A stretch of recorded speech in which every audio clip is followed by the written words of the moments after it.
بسم اللہ الرحمن الرحیم۔ محترم سامعین کرام، 40 احادیث کا سلسلہ جاری ہے۔ آج اس سلسلے کی حدیث نمبر 39 پیش خدمت ہے۔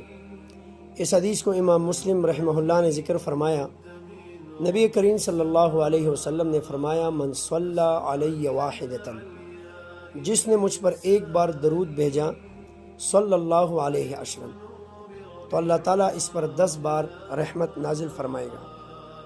سامعین کرام، اللہ تعالیٰ کے بعد مسلمانوں پر سب سے زیادہ احسان نبی کریم صلی اللہ علیہ وسلم کا ہے، جن کے ذریعے امت کو ایمان اور اسلام کی دولت نصیب ہوئی۔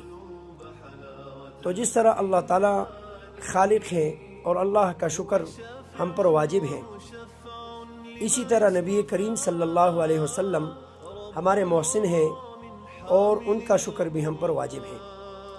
لیکن اللہ تعالیٰ کے شکر کا طریقہ یہ ہے کہ ہم اللہ تعالیٰ کی عبادت کریں اور اللہ تعالیٰ کی حمد و تسبیح بیان کریں۔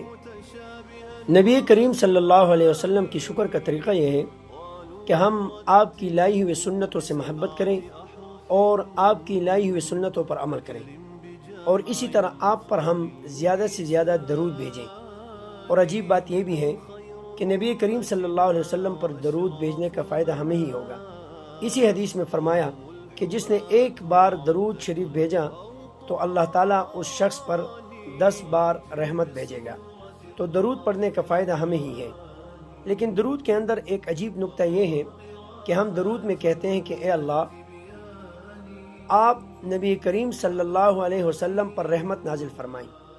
اس کا مطلب یہ نکلا کہ نبی کریم صلی اللہ علیہ وسلم بھی رحمت کے بارے میں اللہ تعالیٰ کے محتاج ہیں۔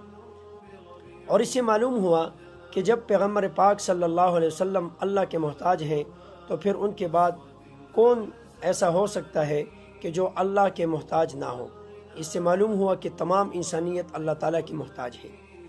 درود کے بارے میں مسئلہ یہ ہے کہ نماز کے آخر میں عمر فاروق رضی اللہ تعالیٰ عنہ اور ابن عمر رضی اللہ عنہ اور امام شافعی اور امام احمد بن حنبل رحمہ اللہ کے نزدیک درود کا پڑھنا فرض ہے، اور امام ابو حنیفہ رحمہ اللہ، امام مالک رحمہ اللہ اور جمہور علماء کے نزدیک درود کا پڑھنا سنت ہے۔